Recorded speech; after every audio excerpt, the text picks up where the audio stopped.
Mga kabayan, pagpatak ng 12 a.m., mamayang September 15, available na ang ating buy 2, get 1 free. Bisitahin lang ang ating Shopee, nariyan ang link sa comment section. Mag-add to cart lang kayo ng dalawang damit, kahit ano dyan sa JD or Salvame, then message nyo lang ako kung anong kulay yung gusto nyo na free or ilagay lang sa remarks. Iniimbitahan ko rin kayo sa aming live selling sa TikTok.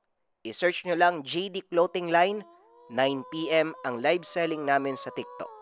Muli, mamayang 12 a.m. September 15, available na ang ating promo buy 2 get 1 for free. Huwag kalimutang maglagay sa remarks kung anong free na damit ang gusto nyo sa JD or Salvame t-shirt. Salamat. Nga pala mga kabayan, 1 hour or 1 hour and 30 minutes ang kwento natin ngayon, kaya sana mag-enjoy kayo. Simulan na natin.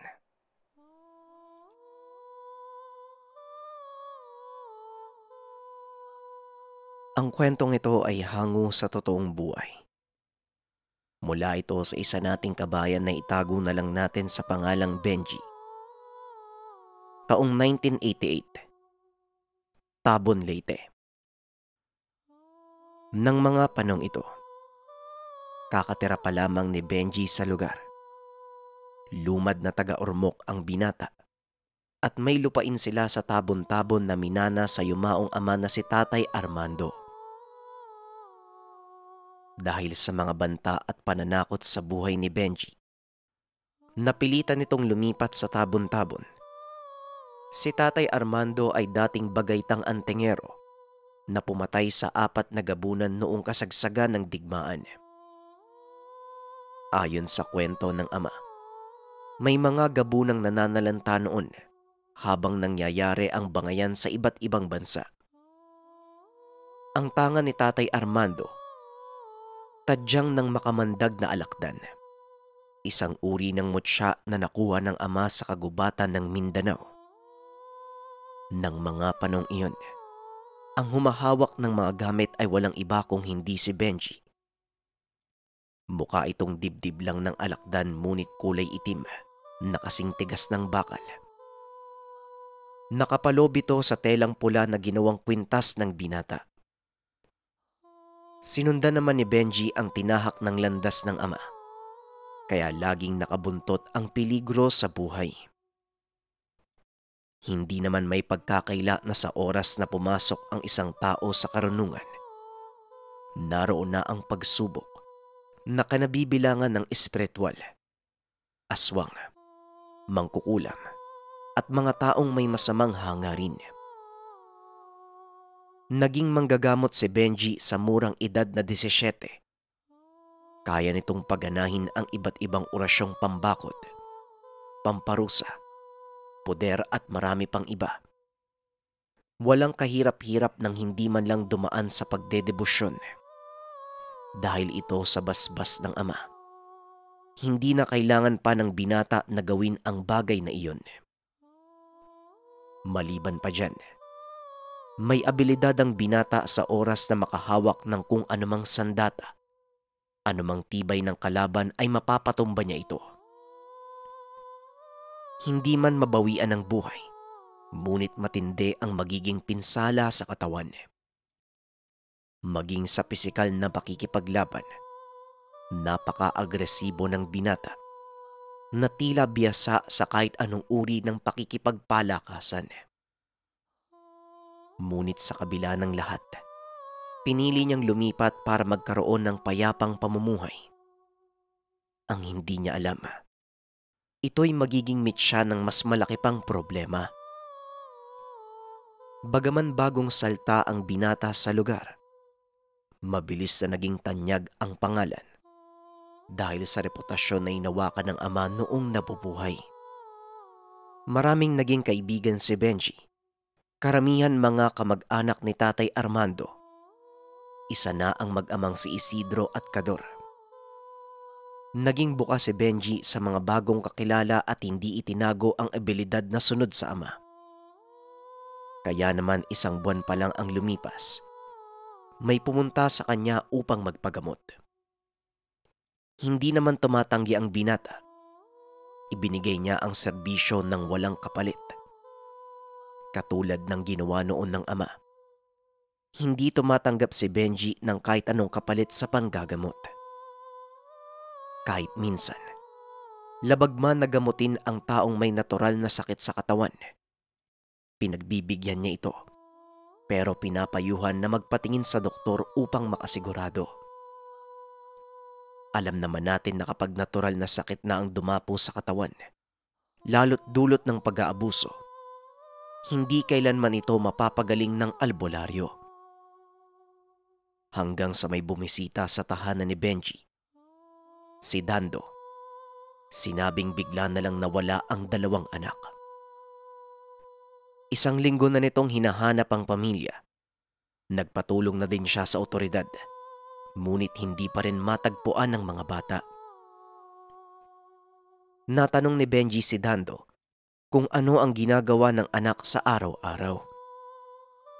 Sinabi naman ni Dando na palagi lang naman nasa labas ng tahanan ang 2. Maliliit pa ang mga ito, kaya nag-aalala si Dando dahil baka nadukot na ang mga anak. Kaya siya naroon. Nagbabaka sakali na marunong manghula si Benji at matukoy ang kinaroroonan ng mga anak ni Dando. Naku pare, hindi naman ako manghuhula eh. Bueno, nasa paligid lang ng bahay. Malayo ba sa kalsada? May mga kapitbahay ka ba dun sa lugar nyo? Teka, pwede mo ba akong isama? At saka huminahon ka nga. Baka'y matayin ka sa sobrang pag-aalala mo eh. Nang marinig ito ni Dando, kagad siyang tumango. Sinabing ngayon din ay dadalhin niya si Benji sa lugar. Medyo may kalayuan ito. Nasa kabilang baryo at kinakailangan nilang sumakay ng habal-habal. Nang makarating, kagad itinuro ni Dando ang direksyon ng bahay. Nakita ito ni Benji. Nag-iisang bahay sa gitna ng makapal na sagingan at kakawan. Sinabi ni Dando na may mga kapitbahay sila ngunit malayo ang distansya.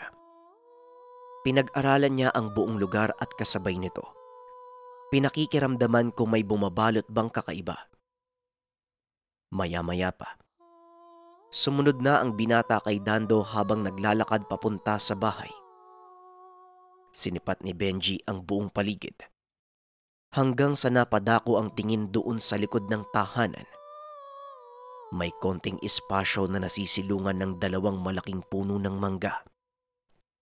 Makapalang dahon, yung ilalim ay tila nagmistulang kuweba. Kagad namang pinunta ni Benji ang lugar. Doon niya napansin ang kakaibang bigat ng paligid. Tila nasa loob siya ng isang silid nang walang labasan ng hangin. Samantala, si Dando naman ay nakatingin lang sa kanya. Lumabas na rin ang asawa nito na si Vilma. Nagtanong kung sino ang kasama. Si Benji, yung bang sinabi ng kapitbahay natin na magaling na manggagamot? Sabi ko naman sa'yo eh, baka kailangan natin ng tulong ng albularyo. Wika ni Dando.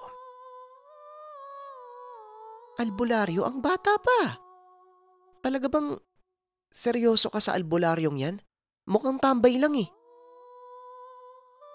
Tugon ni Vilma. Eh basta, manahimik ka na lang dyan, manood ka na lang. Tinutulungan na nga tayo ng tao eh. Naririnig ito ni Benji, ngunit hindi niya pinagtutuunan ng pansin. Alam niya din sa sarili na maaaring hindi siya paniwalaan ng iba dahil sa edad niya. Patuloy lang si Benji sa pakikiramdam sa lugar. Kasabay nito ay hinahaplos ng binata ang suot na kwintas at nagbibitaw ng pangproteksyon. Kahit papano, nakahanda na ang katawan kung sakaling may maganap na hindi maganda. Nang mga sandaling iyon, palubog na ang araw kaya may kadiliman na ang lugar. Maingat na inihakbang ng binata ang mga paa patungo sa likod ng 2 puno. Nakikita niya ang nakahawing mga damo. Mahahalatang may dumaan sa lugar. May bakas pa ng pinagtatagpas na mga sanga gamit ang itak sa bahaging masukal. Panandali ang huminto si Benji sa ginagawa. Inantay ang pagsapit ng 6:00. Sa mga oras na yun, malalaman niya kung ano bang nilalang ang lumikha ng kakaibang presensya sa lugar. Ang oras ng 6:00. Dito malakas magparamdam ang mga nilalang at elemento. Pagsapit ng 6:00, nagsimula ng mag-iba ang simoy ng hangin.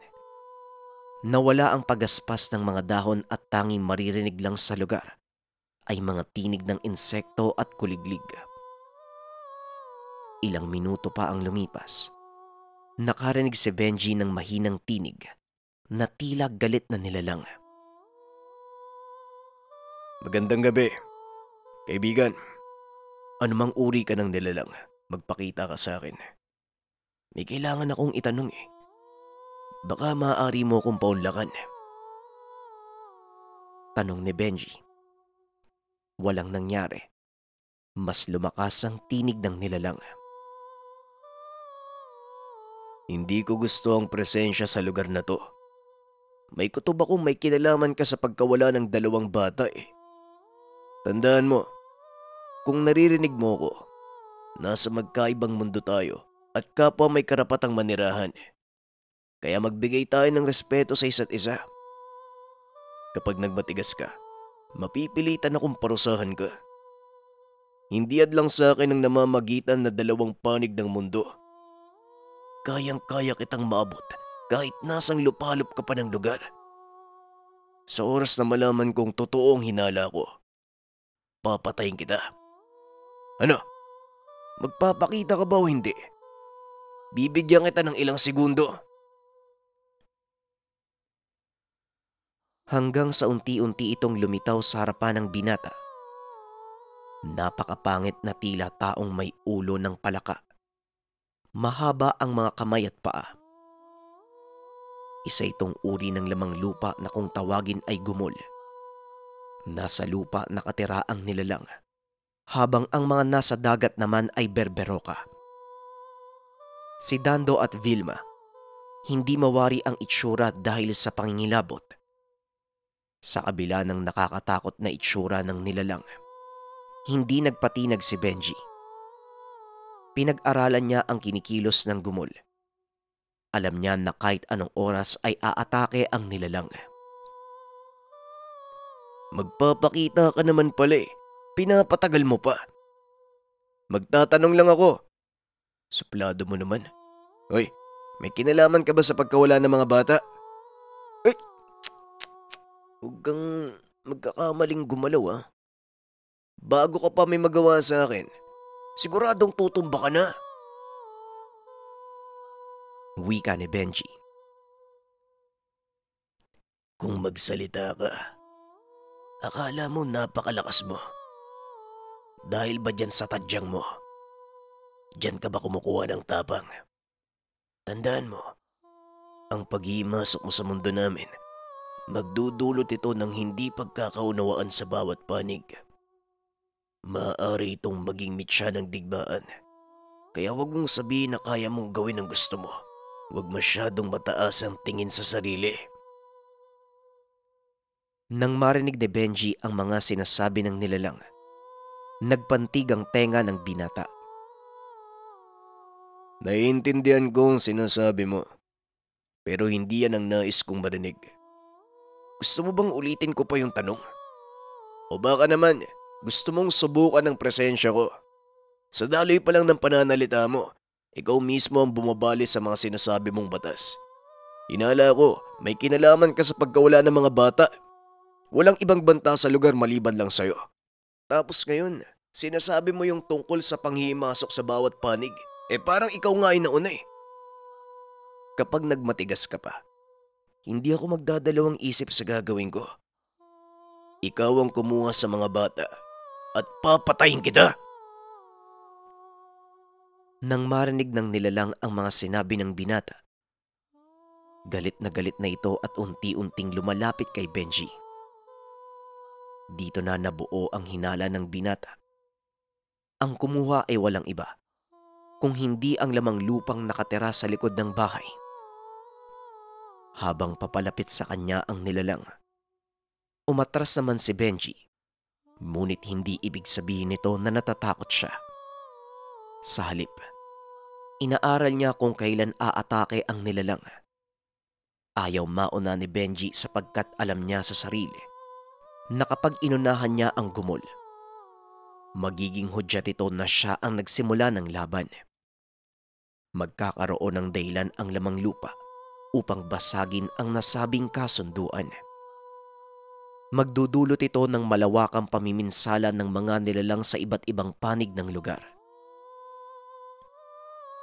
Maigi sigurong pumasok muna kayo sa bahay, Dando. Mas ligtas kayo sa loob. O ikaw namang gumul ka. Kailan ka ba atake? Parang nagdadalawang isip ka pa. Hanggang sa bigla na lang sumunggabang nilalang.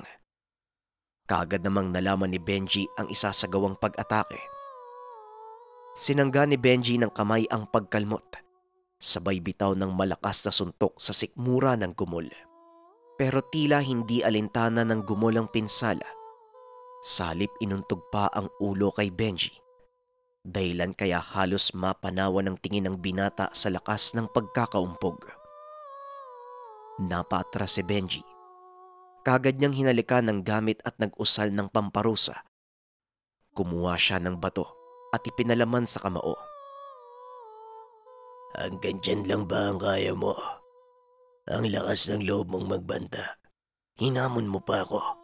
Wala ka naman palang binatbat. Wika ng gumol.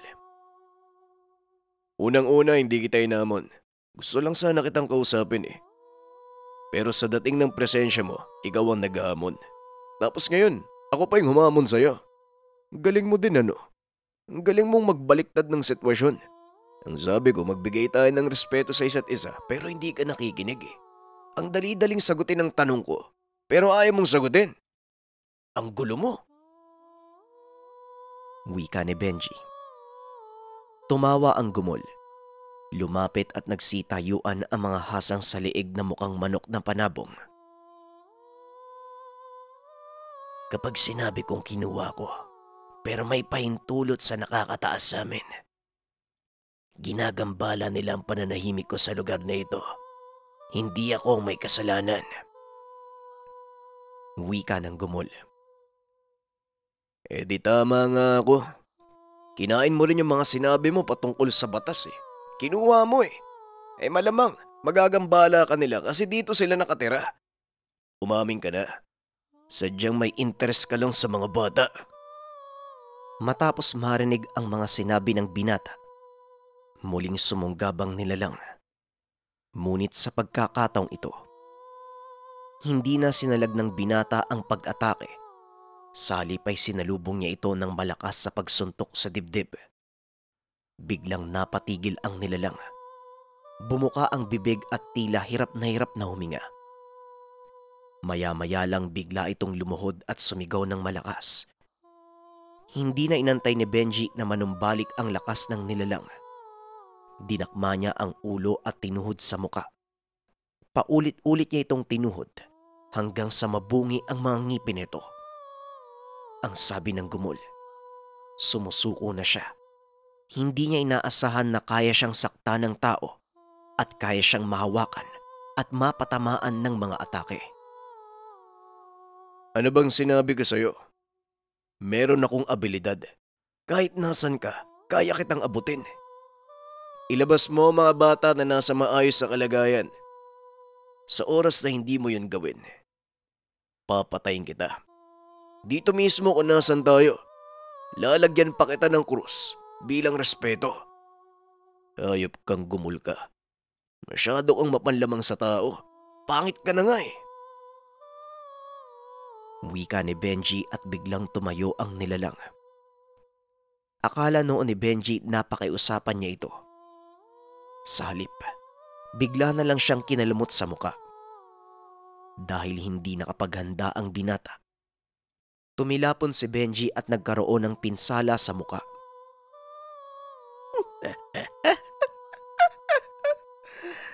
Wala kang karapatang maliitin ang mga gumol. Sa palagay mo ba, madali kaming mapakiusapan sa oras na may gawin kami? Paninindigan namin yon. Ang totoo, hindi kami nabibilang sa mga engkantong sumusunod sa mga kasunduan ng magkabilang panig.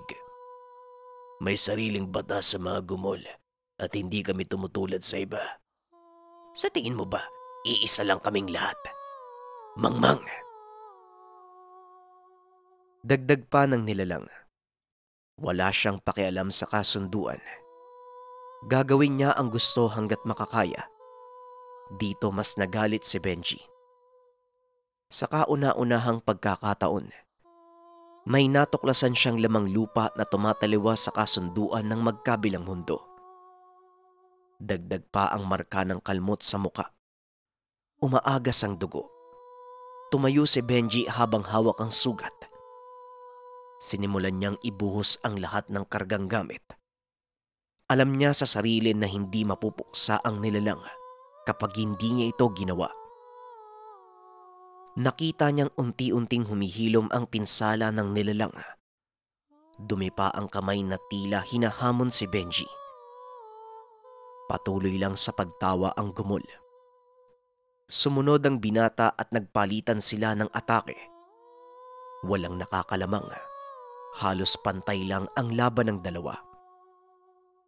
Ngunit sa kabila ng pakikipagpalitan ng atake, unti-unting napagod si Benji.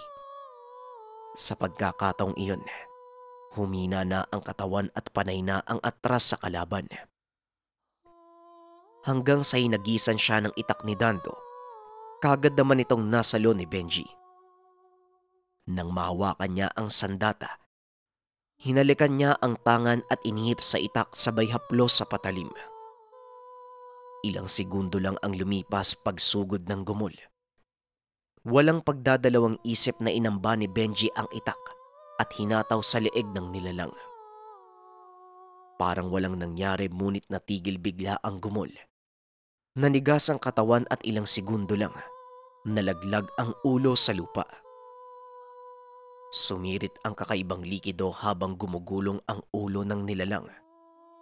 Kasunod ng pagtumba ng katawan, walang habas itong pinagtataga ng binata. Sinisiguro niyang hindi na mabubuhay pa ang katawang lupa ng gumol. Basag na ang mukha nito. Bigla na lang naglaho ang bangkay na tila usok. Kasabay nito ang pag-iyakan ng mag-asawa sa loob ng tahanan. Nagtaka si Benji. Mabilis na tinignan kung ano ang nangyari. Nakita niyang yakap ng mag-asawa ang dalawang anak. Nagtaka si Benji. Pumasok ng tahanan at nagtanong sa mag-asawa. Nakita na lang namin naglalaro na sa sala eh.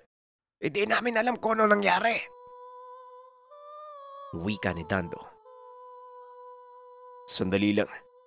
Maaari bang masuri ko muna yung mga anak nyo? Maayos.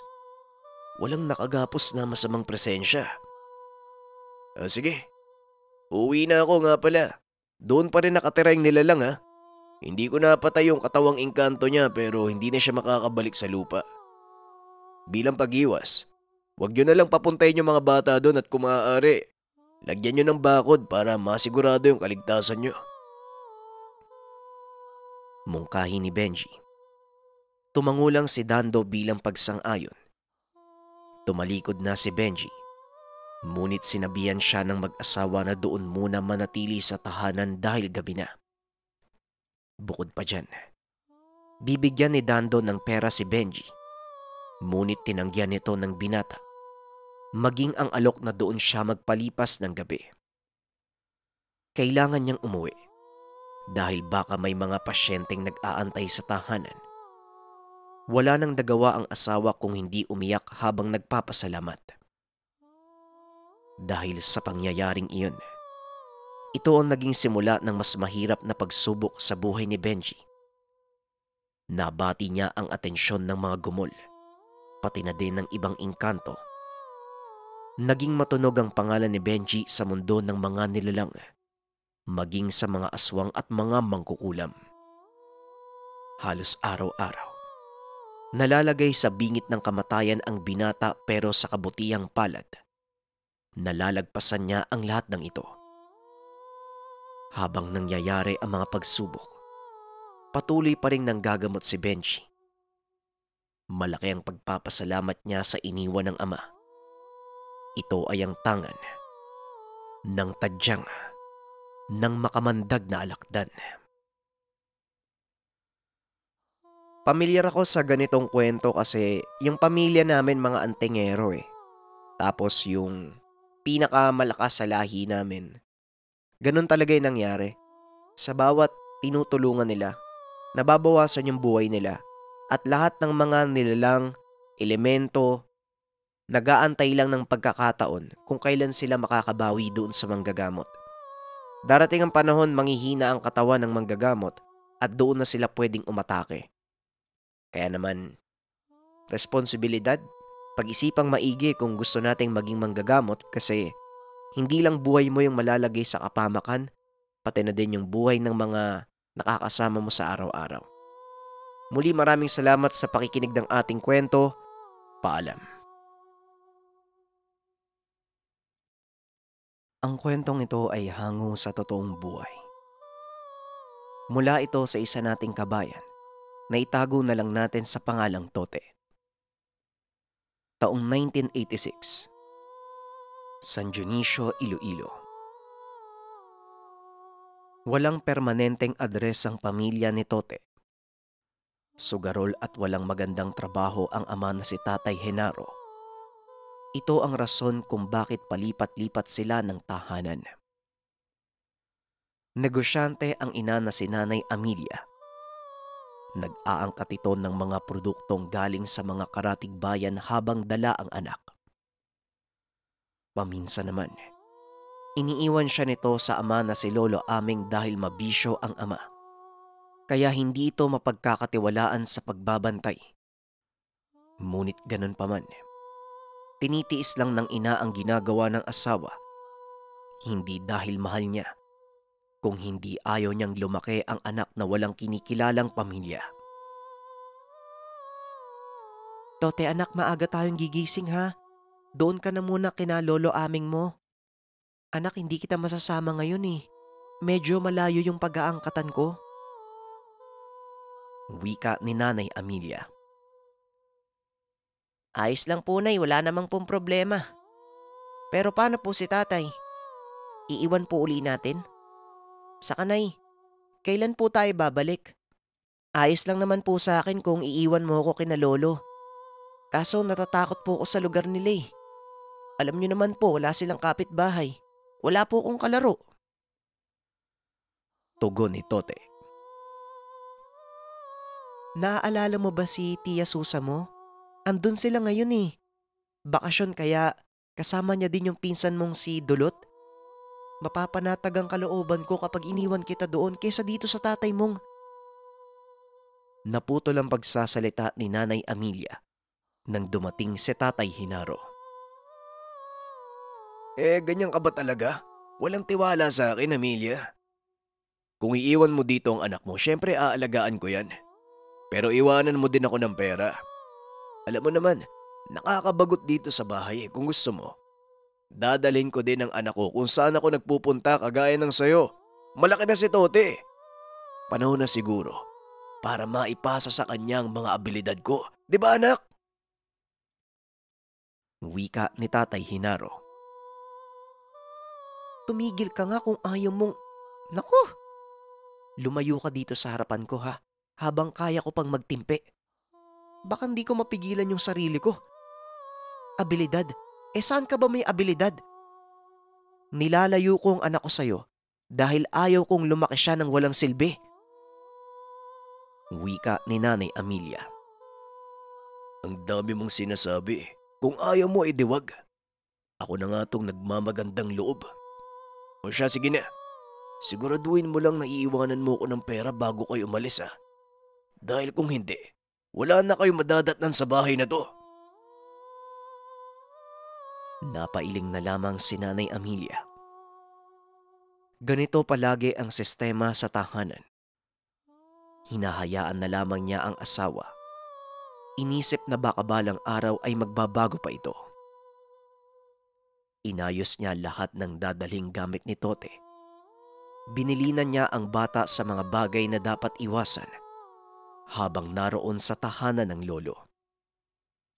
Alam niyang hindi naman papabayaan doon ng anak, pero nais lamang niya na mag-ingat ito lalo't wala siya sa lugar. Kinabukasan, dala ang iilang gamit.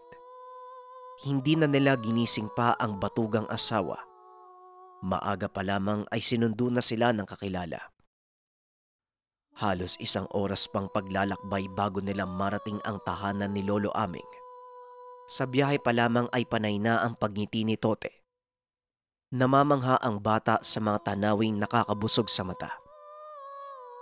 Hawak ang ina. Ayaw man itong maiwan siya, ngunit naiintindihan niya kung bakit.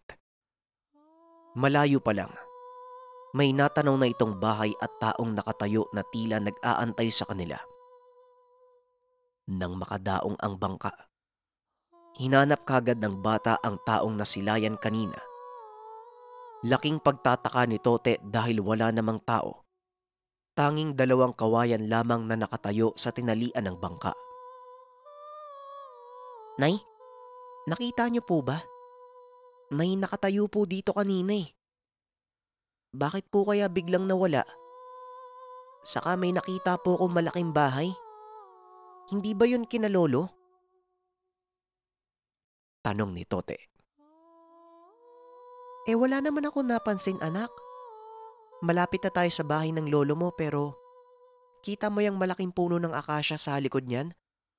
Hindi gaanong kalakihan, pero alam ko magiging komportable ka. Sige na, bitbitin mo na yung bag mo. Anak, iiwanan kita ng panggastos ha. Kung may kailangan ka, sabihan mo lang yung lolo mo ha, at yung bilin ko. Huwag kang maglilikot sa lugar. Mahirap na. Wika ni Nanay Amelia. Nagwika ang ina ng mga katagang hindi naman maintindihan ni Tote. Sabay ihip sa bumbunan ng bata. Nagtataka man ito. Binaliwala na lamang niya dahil sa sobrang pananabik sa magandang lugar. Ilang sandali pa ay may sumalubong sa kanila na matandang lalaki. Nakangiti ito at may kasama na halos kasing edad niya. Babatiin niya sana, ngunit bigla itong nawala. Napatingin niya siya sa ina, ngunit wala itong reaksyon. Nay, hindi niyo po ba napansin yung nakasalubong natin? Akala ko si Lolo eh. Meron pa pong kasamang bata. Ano po bang itsura ng lolo ko? Tanong ni Tote. Ha? Wala namang tao dito, anak ah. Baka namamalikmata ka lang. Kakadaan lang natin sa batuhan eh. At saka wala naman ako nakikitang tao. Ikaw talagang bata ka oh. Sige na, magmadali ka na at baka gutom lang yan. Mukha ng lolo mo hindi mo natatandaan? Tugon ni Nanay Amelia. Ewan ko po, Nay. Kung ano-ano po yung nakikita ko kanina pa eh. Naninibago po ako sa lugar. Pero parang may kakaiba po sa mga bato. Wika ni Tote. Hayaan mo lang anak kung ano man yung nakikita mo. Huwag kang puna ng puna. Kasama mo ko, kaya huwag kang matakot. Saka yung bilin ko ha. Iba dito, Tote. Napatango na lang ang bata, ngunit hindi maiwasang mangilabot. Lalo pat may naririnig siyang kakaiba sa paligid. Ilang minuto pang paglalakad ay narating nila ang sinasabing puno ng akasya. Mas lalo itong kinilabutan nang marinig ang tila maliliit na boses sa paligid. Tinatawag ang pangalan niya. Tumindig ang balahibo ni Tote nang makakita ng maliliit na nilalang na naglalambitin sa puno, na tila ba niyayaya siyang maglaro. Hindi na lang ito pinagtuunan ng pansin ni Tote. Baka magalit ang ina at ayaw din niyang mag-alala pa ito. Natigil lang ang mga pagpaparamdam ng mga nilalang nang makapasok siya sa bakod. Ilang beses siyang tumawag doon sa pintuan, at sa pagbukas nito, bumungad ang matandang may tungkod. Nakangiti at binati ang dalawa. Ang ganda naman ng bungad ng umaga ko't nakita ko kayo. Amelia, ang tagal mong hindi dumalaw ah. O sige na, pasok na kayo ng anak mo. Tote po, sandali lang ha. Bumitaw ka nga muna sa nanay mo. Nakita mo ba sila? Natatakot ka ba? Halika, baka mabati ka sa lugar. Oo, iho. Kung mapapansin mo sa paligid, wala tayong kapitbahay. Amelia anak, hindi mo sinuotan ng pamproteksyon ng batang to ha. Wika ni Lolo Aming. Anak ko tay, kanina pa nga niya sinasabi na meron siyang nakikita. Sinasaway ko. Wala naman po akong nakikita saka naririnig eh. Saka tay parang naninibago din ako. Dumating na ba si Susa? Hindi na rin po ako magtatagal. Naghihintay na po yung mga kasama ko eh. Kayo na po munang bahala kay Tote ha. Ilang araw po ako mawawala. At saka, hindi ko yan maiwan sa tatay niya eh. Pasensya na po ah. Wika ni Amelia. Nay, ayos lang po ko. Naiintindihan ko na po. Nga pala lolo, bakit ganito po yung pakiramdam ko habang naglalakad kami kanina ni nanay? Parang may mga... Teka, wag mo nang sabihin. Baka marinig ka nila. Sandali lang ha. Wag mo na munang iakbang yung paa mo papasok dito. Papagpagan muna kita. Pasimpleng umihip ng orasyon sa bumbunan ng bata ang matanda. Tila may kung anong kinuha sa hangin at hinaplos sa apo. Pinapasok na din niya si Tote nang matapos. Pinaliwanag ng matanda sa mag-ina kung ano ang mangyayari sa paligid. Protektado ang buong bahay pero kailangang pagpagan muna ang mga pumapasok na may dalang sabwag. Ito ang mga sinasaboy ng mga nilalang pag natipuhan ang isang panauhin. Nang dahil sa ingay ay nagising din ang mag-inang Sausa at Dulot. Masaya itong makita ang pagdating nilang mag-ina. Maging kay Dulot. Makikita sa mukha ni Tote ang saya nang makita ang pinsan. Ilang taon na silang hindi nagkita. Maliit pa nang huling masilayan ang bawat isa. Hindi na din tumagal si Nanay Amelia. Nagpaalam na ito. Humalik sa ama at sa kapatid. Niyakap ang anak ng maigpit. Anak, yung bilin ko ha. Babalik din ako kaagad pagkatapos. At saka huwag ka masyadong pasaway ha. Lagi kang makikinig sa lolo at tiya mo. Sausa, ikaw na munang bahala ha. Wika ni Nanay Amelia. Ay oo naman, sige na tanghali na. Huwag kang mag-alala sa anak mo. Nandito naman kami ni tatay. Medyo magtatagal kami ng anak ko dito. Bakasyon at gusto ko magpahinga. Alam mo na, hindi naman tayo nagkakalayo ng karanasan sa asawa eh. Tugon ni Tia Sausa.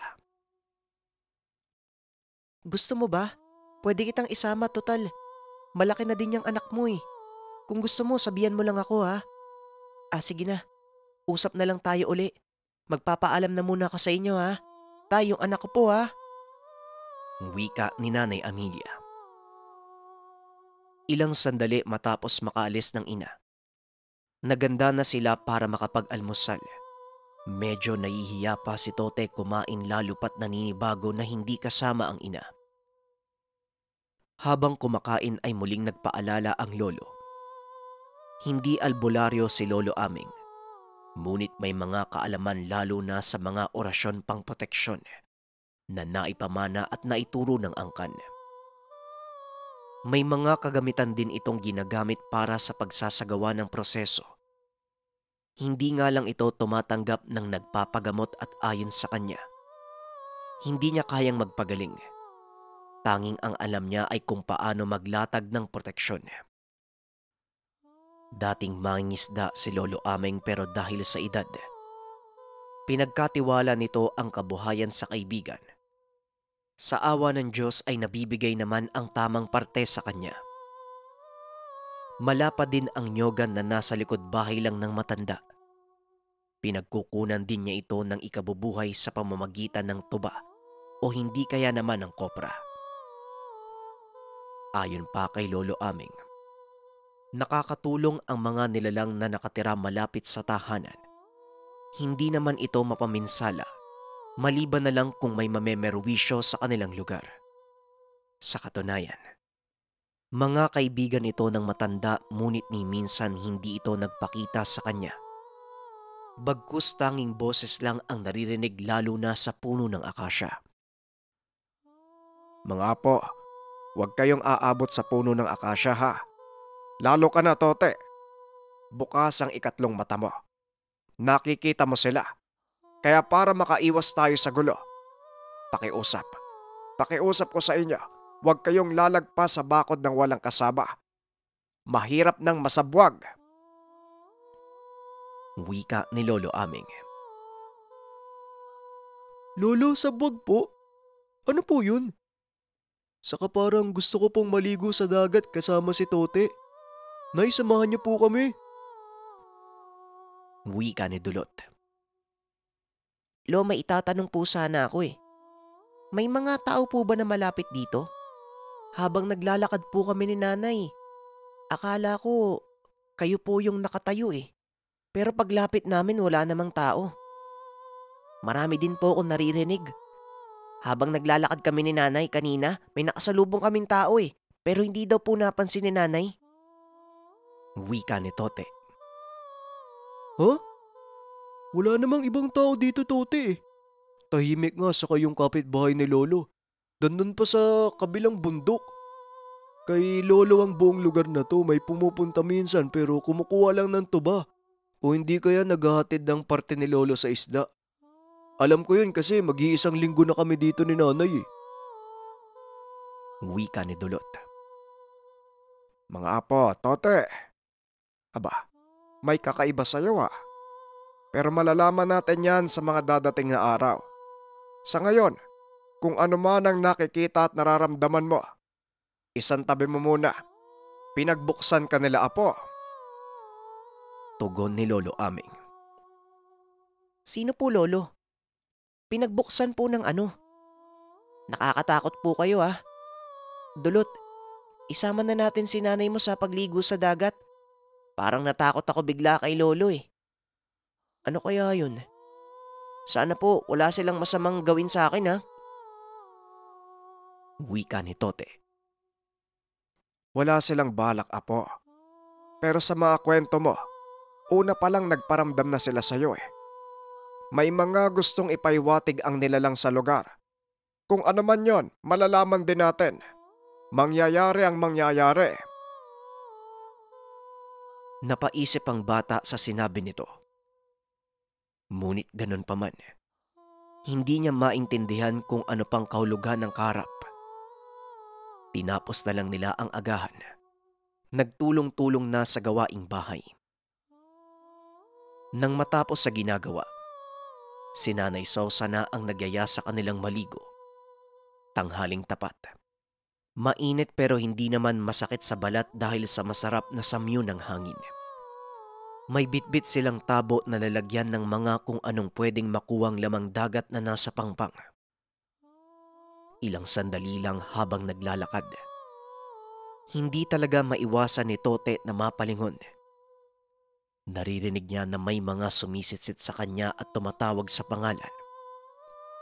Napahawak ang bata sa tiyahin na nooy nasa gilid niya. Ayaw niyang magpalata sa nararamdaman. Ngunit ang hindi niya kinayanan, biglang may sumaklob sa kanya at nawalan siya ng malay. Sa pagkataranta ng mga kasama, napasigaw na lang ang mga ito ng tulong. Nagkataon naman na dumaong ang bangkero na kaibigan ng lolo. Binuhat nila ang batang walang malay. Mabaging langit. Anong nangyari? Ito na nga bang sinasabi ko eh. Sige, ipasok niyo muna sa loob. Sausa, mag-init ka ng kalan. Lagyan mo ng mga baon ng niyog nasa likod ng bahay. Lolo, ano pong nangyari kay Tote? Gumising ka na, pinsan. Hindi niya kinaya. Hindi ko nakita pero may malakas na presensya ng nilalang sa lugar. Parang may kakaiba sa apo mo. Wika ng kaibigan ng lolo na si Mang Estoy. Oo, Estoy. Mula nung umapak ang batang yan sa lugar, naging alerto na ang mga namamahay. Pero alam kong makakayanan niya ng bata. Tulungan mo ko. Magsasagawa tayo ng ritual. Baka kailangan lang mag-alay sa kanila. Wika ni Lolo Aming. Hindi nila kailangan ng alay. Baka ang bata mismo ang kailangan nila. Pero tutulungan kita. Hintayin natin ang oras. 3:00 ng madaling araw ang oras ng mga nilalang. Maghahanda na ako.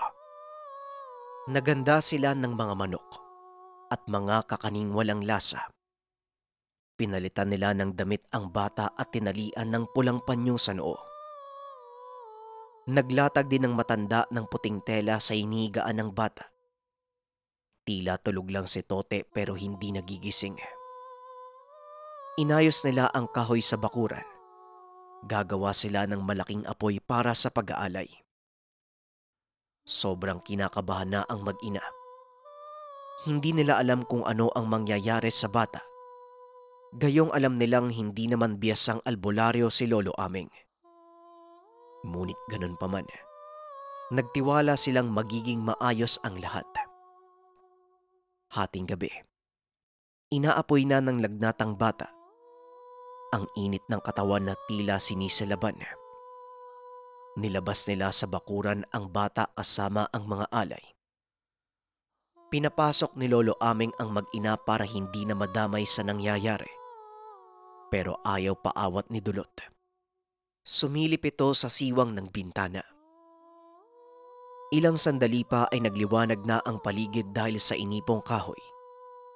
Nag-umpisa na ding magdasal pang proteksyon ng dalawa. Habang hinihintay ang oras, may mga naririnig silang tumatawa, iba't ibang uri ng angil at mga alulong. Nagsagawa na din ng ritual pang batak ng dungan si Lolo Aming para sa apo. Hindi man tiyak na may ibabalik sa wisyo ang apo. Malakas ang pananalig niya sa ama na gabayan sila sa ginagawa. Malapit na. Malapit na ang oras.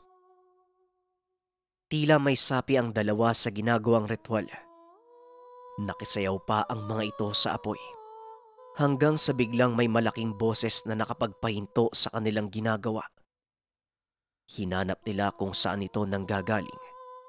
Hanggang sa nakarinig sila ng tunog ng tambol at mga huning sabay-sabay na umuugong. Sobrang lakas na kailangan pa nilang takpan ang mga tenga. Ilang sandali pa. Biglang huminto ang tunog kasabay ng paghinga ng malalim ni Tote. Nagising na ang bata. Naubo na tila nabibilaukan. Apo! Apo! Ay naku Diyos ko, maraming salamat ha. Binalik ka nila. Tote, o tingin ka kay Lolo ha. Anong nararamdaman mo? Nandito lang kami. Lolo, pahingi po ng tubig. Tubig po. Sige. Uminom ka muna. Maraming salamat at binalik ka nila. Hindi ka tuluyang isinama. Wika ni Mang Estoy. Sino po kayo? Lolo, nakakatakot po sila. Pero hindi naman po nila ako sinasaktan eh. May binigay po sila sa akin. Ito po kulay itim na tela na gawa sa halaman. Makakatulong daw po sa atin. Wika ni Tote. Galing yan sa angka natin. Ikaw ang pinili nila. Apo, may gampanin na inatang sayo. Nagtitiwala sila na ito'y gagampanan mo pagdating ng panahon. Tugon ni Lolo Aming. Lolo, nandito po sila oh. Nakapalibot po sa atin. Kung ano man po ito, tatanggapin ko po, Lolo. Alang-alang po sa kahilingan nila. Wika ni Tote, habang ginagala ang tingin sa paligid. Wala namang nakikita ang dalawa. Maliwanag na nang matapos ang lahat. Pagkatapos ng kaganapang ito ay pakiramdam ni Tote ay ibang tao na siya. Nakaramdam ng kakaibang lakas ang bata at araw-araw may kausap na mga nilalang na tila normal na tao lang ang nakakarap. Magmula ng araw na yon, ipinasa at ginabayan siya ng lolo para ihanda sa malaking gampanin. Alam ng matanda na magiging mahusay na manggagamot si Tote. Ganun pa man, kailangan ito ng masinsinang pagsasanay. Lumipas ang ilang araw at linggo. Hindi nakabalik ang ina. Maging ang ama ay hindi man lang siya dinalaw sa lugar ng lolo. Hanggang sa tinanggap na lamang ng bata. Lumipas pa ang ilang taon. Nakatanggap ng sulat si Tote. May pamilya na ito at may 4 na anak. Ang sulat ay mula sa ospital ng Cebu. Isinasaad na patay na ang pasyente at walang pamilyang kumuha doon. Nakasaad din sa liham na nagbilin ang pasyente bago siya mamatay. Kahit sobrang sama ng loob, pinuntahan niya ang nasabing ospital. Naabutan ang bangkay ng ina na matagal niya nang hinahanap. Labis man ang galit na nararamdaman, pinatawad niya ito nang sa ganun maging maayos ang paghatid sa huling hantungan.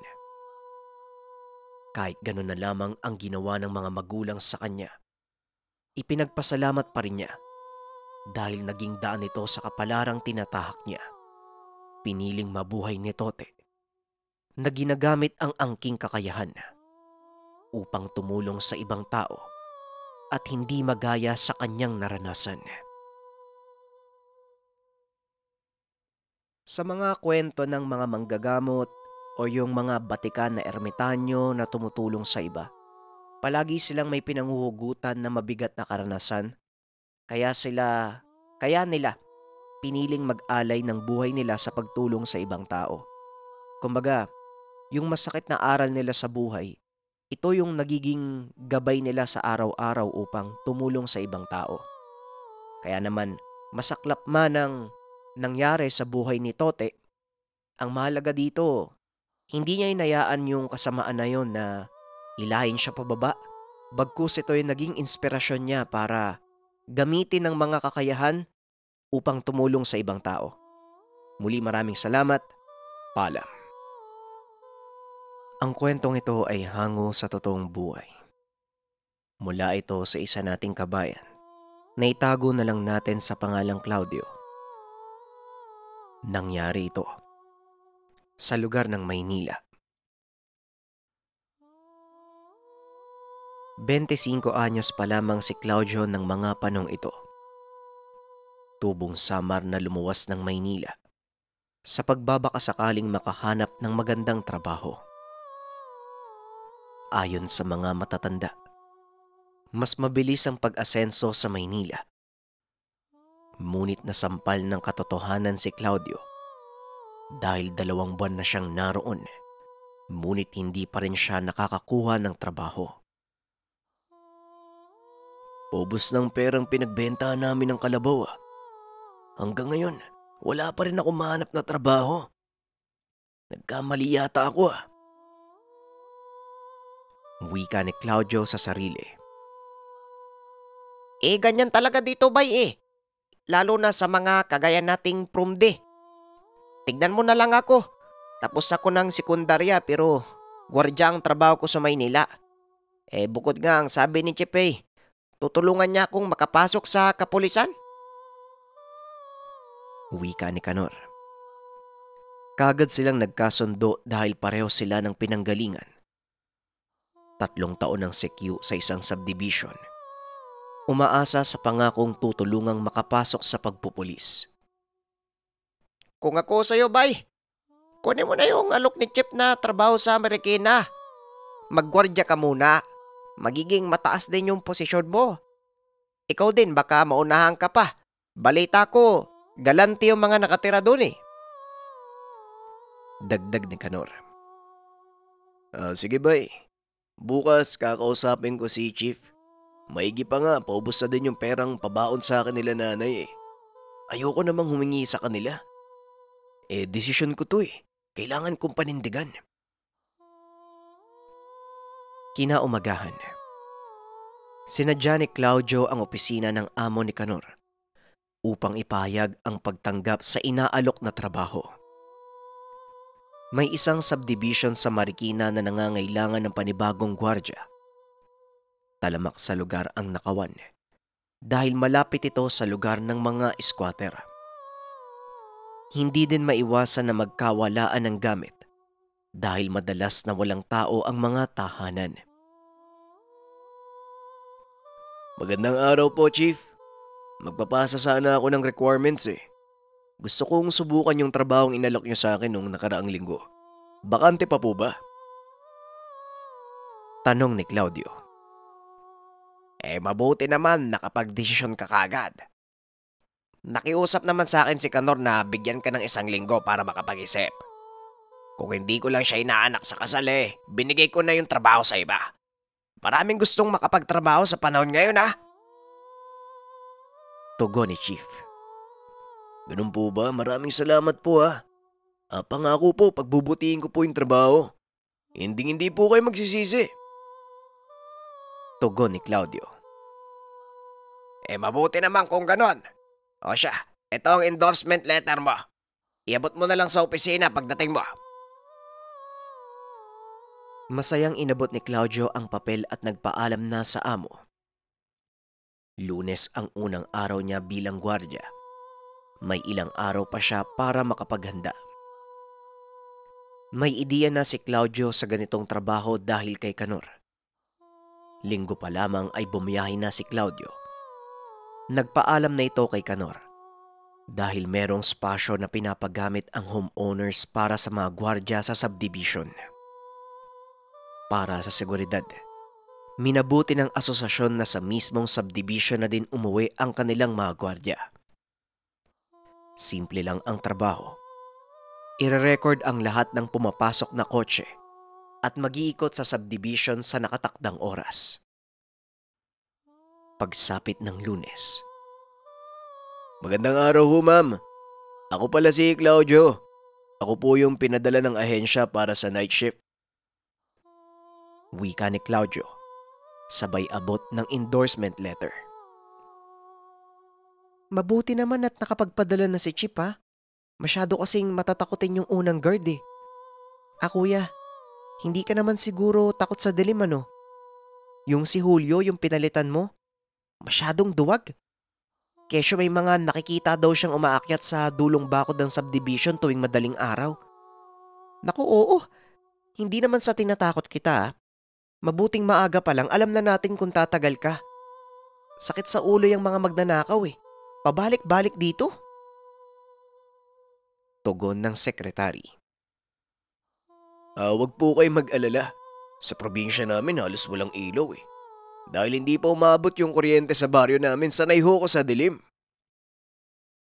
Tugon ni Claudio. Mabuti naman kung ganon. Nakakaya sa mga homeowners ang ginagawa ng mga gwardya ngayon. Masyado nang matatakotin at duwag Nung kabataan ko, habulin ka ng itak kapag nahuli kang nagnanakaw sa taniman. Ngayon, bantay na ang tumatakbo sa magnanakaw. Wika ng head security. Binati naman ito ni Claudio at yumuko bilang paggalang. Unang gabi niya sa trabaho, kaya kailangan niyang ipakita na hindi nagkamali ang amo sa pagpili sa kanya. Naalala niya ang sinabi ni Canor, na sipagan lang at magbubunga ang lahat ng paghihirap. Sisiw lang tong trabaho ko. May bisikleta pa para makapagronda. Ayos may libre pang pangkape. Galante yata yung mga tao dito Kaya siguro binabalik-balikan ng mga magnanakaw. Matsyempohan ko lang kayo. Siguradong lintik lang ang walang ganti.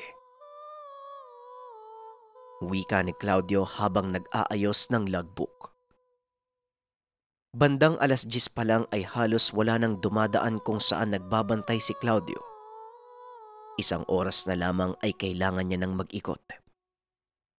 Malawak ang subdivision at dahil sa hindi pa kabisado, ilang beses siyang naligaw sa mga pasikot-sikot. Nakakahilo naman yung mga daan dito. Nakailang ulit na akong pabalik-balik sa may puno ng akasya. Pero sige lang, papasan ba't makakabisado ko din to? Ang subdivision ay nakatayo malapit sa ilog. May mataas na pader na nakaharang na naghihiwalay sa ilog at sa subdivision. Nung araw, napakarami pang bakanting lote sa lugar at mapuno. Sa dulong bahagi ay wala ng kabahayan. Subalit kagaya ng nakasaad sa mga tungkulin, kailangan niya itong tignan hanggang sa dulo. Mapuno at matataas ang damo sa bahaging iyon ng subdivision. Lumipas sa mga araw, linggo at buwan. Nagabay na ni Claudio ang trabaho at kabisado na ang bawat sulok ng lugar. Kilala na rin siya ng mga may-ari ng tahanan.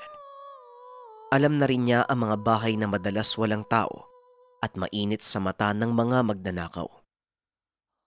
Simula ng madesnido, 4 na magnanakaw na ang naipakulong niya. Dahilan kaya napupuri siya ng ahensya at nabibigyan ng mataas na sahod. Regular ding nakakatanggap ng mga pagkain ng binata, mga prutas, maging mga damit mula sa mga mababait na homeowners. Grabe talaga. Sobrang tahimik dito kapag gabi. Kahit ilang beses na akong dumadaan sa puno ng akasya, hindi pa rin nawawala yung kilabot ko. Talagang naninindig yung balahibo ko. Tabi-tabi po. Makikiraan lang. Wika ni Claudio. Bagamat wala siyang nakikita, hindi siya pumapalya sa paghingi ng permiso sa tuwing madadaan siya sa malaking puno ng akasya. Ayon sa mga nakatira doon, maraming taon na nabubuhay ang puno. Pigil hiningang dinadaanan ito ni Claudio. Napapanatag lamang siya kapag nakakalayo na. Nasa dulong bahagi na si Claudio ng pagroronda. Kumakanta pa ito habang kaliwat kanan ang paglingon upang masiguradong walang mga nagtatagong magnanakaw o palaboy sa lugar. Pangamba ng homeowners, baka tayuan pa ito ng mga barong-barong ng mga palaboy. Dumadaan ang mga ito sa pader patawid sa loob ng subdivision. Kaso nga lang, biglang natumba si Claudio sa bisikleta. Isang malaking paniki ang lumipad sa uluhan niya. Sobrang baho nito at nakakasulasok ang amoy. Ano yun? Hindi na yata paniki yun. Kamuntikan pa ako madagit, teka. Natigilan si Claudio nang maalala ang tagpo bago siya natumba. May mga kamay at paa na tila tao ang paniki. Nakita din niya ang pulang mga mata nito. Lente. Sigurado ko, aswang yung nakita ko. Madaling itinayo ni Claudio ang bisikleta at kagad na sumampa. Hanggang sa naramdaman niya na may sumusunod sa likuran at tumatawa. Alam niyang nasa likod ang aswang, kaya binilisan niya ang pagpapatakbo. Maswerte na lamang. Mabagal ang nilalang dahil sa mga sanga ng puno at kable ng kuryente. Hindi makabuelo ang aswang na pagsugod sa kanya. Habang pumapadyak, nag-isip siya kung saan ililiko ang bisikleta nang hindi masundan ng nilalang. Malas naman dahil pagliko sa Kalye 8, biglang nadulas ang bisikleta ni Claudio dahil sa mga buhanging nagkalat sa daan. Gumulong si Claudio sa sementong daan habang papalapit sa kanya ang nilalang. Sumubsob si Claudio at tumama sa bato ang ulo, dahilan para magdugo ito at matakpan ang paningin. Patay na. Wala ko masyado makita. Sigurado pumamatay ako dito. Napapikit na lamang si Claudio. Inaantay ang atake ng nilalang. Ngunit bigla siyang nakarinig ng mga sigawan. Pinunasan niya ang mga matang puno ng dugo. Wala na ang aswang na papalapit sa kanya. Nakita niyang hinahabol na ito ng 2 lalaki. Nagkalat ang mga kagamitan sa labas ng isang bahay doon. Hindi sigurado si Claudio kung anong nangyari. Sa palagay niya ay magnanakaw ang dalawa at nagkataong palabas ito sa pinagnanakawang tahanan kaya nakasalubong ang nilalang. Malaki ang pagpapasalamat ng binata sa nangyari. Pilay man at nahihirapan sa paningin. Nagmamadali itong naglakad pabalik sa pwesto malapit sa labasan ng subdivision. Mas magiging ligtas siya doon kung sakaling balikan ng aswang. Ilang minuto pa ay wala namang dumating. Ngunit nang makahinga ng maayos, habang pinupunasan ang mga dugo sa muka, may dumaang babaeng nakabalot ng itim na tela. Tumigil ito sa harapan. Tinitigan lamang si Claudio. Swerte ka, iho. Sa susunod, hindi ka makakaligtas. Wika ng babae. Naglalakad ito palabas ng subdivision habang nakangiti sa kanya. Malakas ang kutob ni Claudio na ito ang nilalang. 2 araw ang lumipas. Napabalita ang 2 bangkay. Natagpuan sa damuhan sa kabilang bakod malapit sa ilog. Ayon sa mga otoridad, pinatay ang 2 lalaki. Mga wanted itong magnanakaw at drug addict. Habang si Claudio naman, 1 linggong pinagpahinga at hindi inamin ang totoong nangyari. Sinabi na lamang niya na may hinabol siyang mga magnanakaw, ngunit naunahan siya ng mga ito at napalo sa ulo. Mabuti naman at maayos ka, iho. Ang mga kagaya mo, kailangan natin yan sa serbisyo. Wika ni Chief. Oo nga po eh. Mabuti na lang hindi ako napuruan. Sa susunod sisiguraduhin kong uunahan ko na silang lahat. Dahil sa nangyari, binigyan ng baril si Claudio. Kung dati batuta lamang ang dala, ngayon masanda na siya sa kahit anong pagsubok. Dito lang din naalala ni Claudio, pinabaunan siya ng ama ng buntot pagi sa Maynila. Ayaw pa niya nung una, ngunit sinabi ng ama na huwag magpakampante dahil kahit saan, maaaring may aswang na sumalakay. Subalit hindi na nasunod pa ang pangangaswang. Nang sumunod na taon, tinayuan na ng mga apartments ang dulong bahagi ng subdivision. Doon na rin niya nahanap ang mapapangasawa. Dating serbedora sa kantin na itinayo para sa mga construction workers. Nag-umpisa silang bumuo ng pamilya sa mismong subdivision.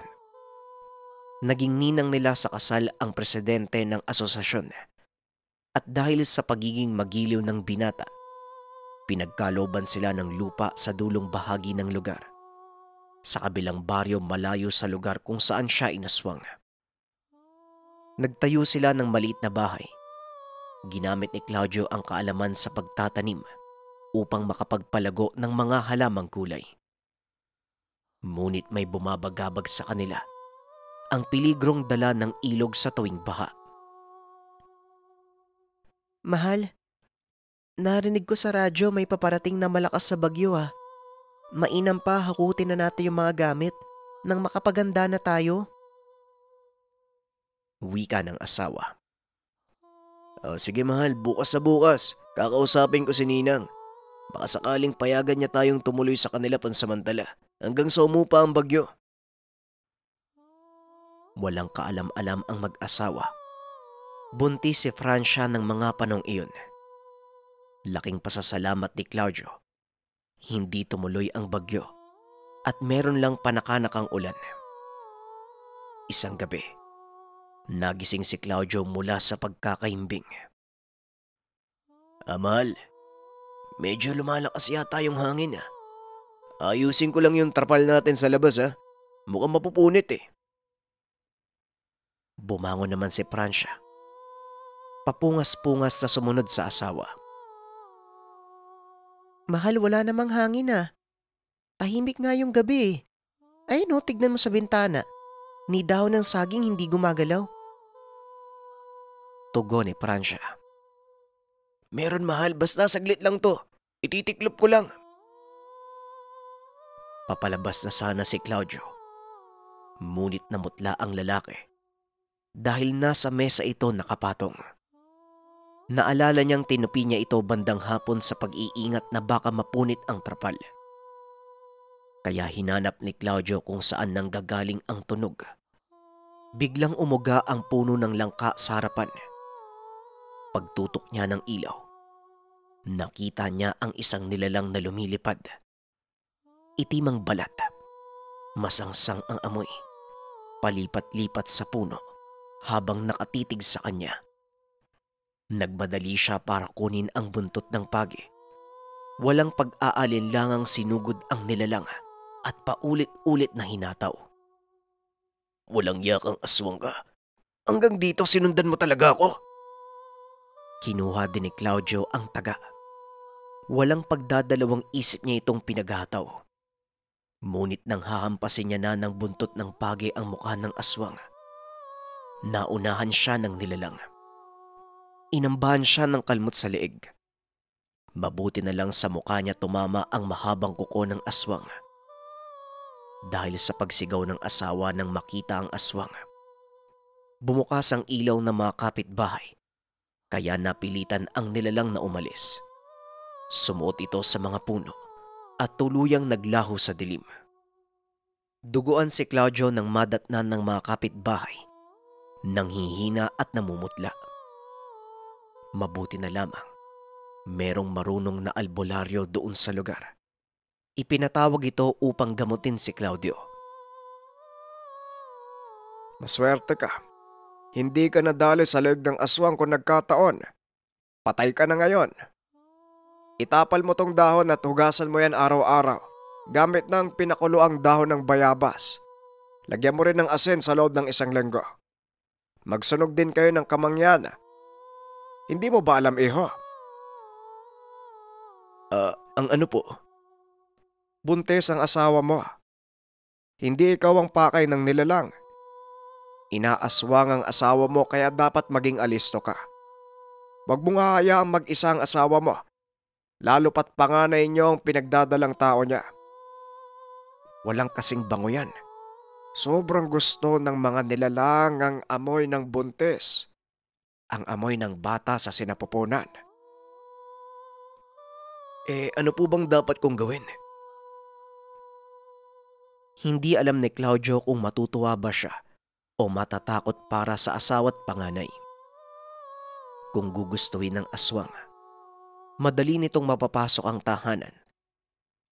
Tarantang nag-iisip ito ng mga dapat na gawin upang mailayo sa peligro ang kanyang mag-ina.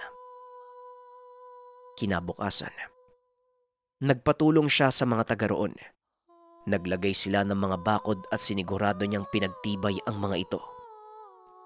Pinalibutan din nila ng mga alambre ang bakuran. Naisip nilang mahihirapan ng aswang na kumilos kung sakaling may ganitong pangproteksyon. Mahal, nakairam ako sa mga kaibigan ko. Paayos natin yung bahay. Ipasemento natin yung ibang bahagi tapos yung bubong. Palitan din natin ng mas matibay. Ang iniisip ko ngayon, paano ka kapag nasa trabaho ako? Sana pagbigyan ako na pansamantalang ilipat sa umaga. Kahit hanggang ngayon lang, hanggang sa mailabas mo yung anak natin. Lumipas ang 1 linggo. Naipaayos ni Claudio ang tahanan. Ngunit tila nananadya ang nilalang. Ilang araw na ang lumipas ay walang aswang na naligaw sa kanilang lugar.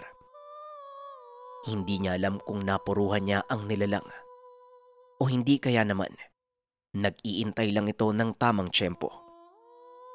Ngunit mabilis na lumipas ang buwan. Gabi nang nanganak si Francia, naroon na din ang mga magulang ng babae upang magbantay. Habang si Claudio naman at ang ilang kalalakihan ay nasa bakuran, nagsusunog ng goma, nag-aabang ng aswang na magtatangkang sumugod. Subalit walang nilalang na nagpakita. Ligtas na naipanganak ni Francia ang anak. Hindi na nila muli pang nakita ang aswang at tanging nasa alaala na lamang ito ni Claudio. Baon niya ang peklat sa muka nang minsan niyang maengkwentro ang isang aswang. Kapag nagkaroon ka talaga ng connection sa mga nilalang talagang hindi ka na nila titigilan. Pero makikita din sa kwento kung gaano sila katalino, kung gaano sila kalupit magtago ng kanilang pagkakakilanlan, kung gaano sila kaingat. Kasi nung naghanda na tong si Claudio, tapos alam na ng karamihan doon sa baryo na pamilyar na sila sa aswang, hindi na muling bumalik pa yung nilalang Kasi alam niyang meron na siyang kalalagyan. Kaya naman, sana pagkuhaan natin ng aral at inspirasyon ng kwento. Muli, maraming salamat sa pakikinig. Paalam.